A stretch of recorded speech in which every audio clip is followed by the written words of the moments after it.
Okay, this is a 1978 CJ5. I just put this Tiger top on, made by Bestop. I went with this top because I like the idea of the old school snaps. Wanted to keep it looking as original as possible. I think the newer tops, or the higher end tops, have you know, this bar that gets mounted around the perimeter, and then the top tucks in under. I didn't want that. I'm glad I made this choice because it looks pretty badass, I think. And I just wanted to make a quick video on some of the problems I ran into, or some of the things that might help you out with your installation. First of all, this guide that goes along the top here, it's not as wide as this profile here, and you don't know whether to keep it out or to tuck it back. Tuck it back against this edge because your top will fold around, and now it's more of a smooth profile the way I have it. So that is pushed all the way back against this. Drilling the holes. Cover this before I forget about it. The holes for the snaps. You can see I already had holes in there. I don't know who put the previous top on, but the holes were all over the place and not in the right spot for this top. So what I did, I don't know if you can see it, there's a pencil line that I drew just to make sure all my snaps were level. And you start out here on the corners, both sides, and then you're supposed to, you know, attach it to your tailgate if you have one. This is obviously the model that's for tailgates. The rest of them, what I did was, they say you're supposed to use 2 people, or they recommend 2 people. I had this, my shop here was heated to 60 degrees. That's as warm as I could get it. We're in Michigan here in February. They said, or somebody said, I can't remember who, that don't even try it unless you've got your top at 70 degrees. Well, I had my top in the house prior to install, but this shop area here was 60.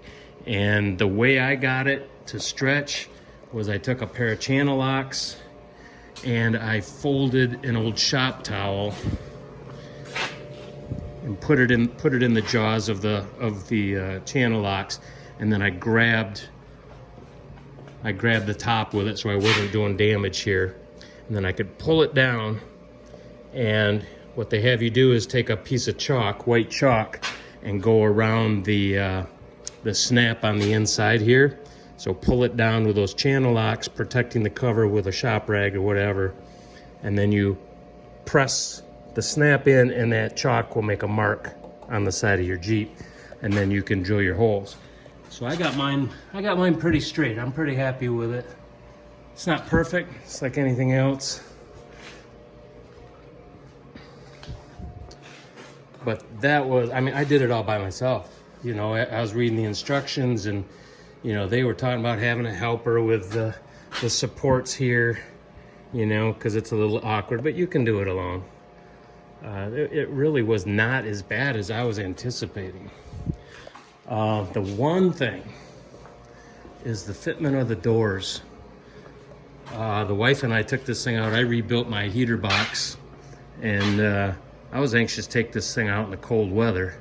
And I mean, it's like 10 degrees out here in Michigan, and I wanted to see how well the heater worked, and I wanted to bomb around in the snow with this top on and stay nice and cozy. Well, shit, there was 1-inch gaps in certain areas of the door. And you know, they say that you can bend the frame of the door to get it tighter.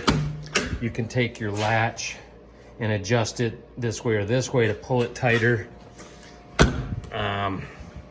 You know, I guess I can bend a little bit more, but my answer at this point, and this may change, is to put this foam around the perimeter of my door. And I might even, instead of putting it on the Jeep, where in the summer it's gonna look like crap and I'll have to scrape it off, I may see if I can get it to attach to the door. But seriously, the gaps were 1 inch in spots. My wife was, you know how they are, my wife was like, holy cow, it's cold in here. And my heater was just blowing, you know, lava. So I'm still working on getting the doors to seal. That's an ongoing process. Before I forget, you have to put this edge on. I already had one on from my previous top. I just lined it up along here on this edge and screwed it in. I wish I was a little more careful because these screws over here are fine. On the other side, I was really close to this profile and my drill bit gouged into my my windshield, which is no big deal. This windshield needs some work. I'm gonna try to do some body work to it. So I'm not too concerned, but I thought, man, I'm glad I don't have a really nice paint job. And then you see here where the door is rubbing on the back side of this snap, kind of tore up the edge of this door a little bit. So I'm trying to pull it away, see how now it's away from that screw. So hopefully that won't tear it up anymore. Now on the other side, you can see where my drill bit scraped the side of the windshield frame. This one isn't too bad. It's only 2 screws holding that in. So just something to be aware of, man. If that was freshly painted and I did that, I'd be ticked off.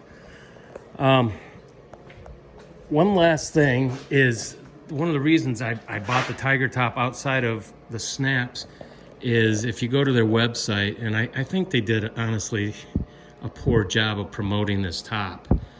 They have like a CJ5 that was redone on the beach, shows the safari look with the sides all the way up. That's about all they did. They didn't really go into detail about why you should choose this top, but that's just my opinion.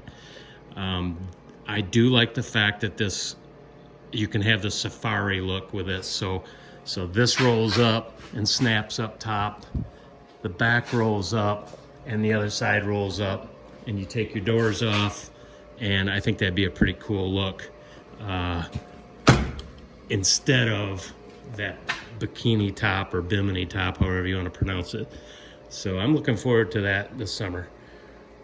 I think I pretty much covered it all. Don't be afraid of tackling this by yourself. It was not a tough job. Thanks for watching.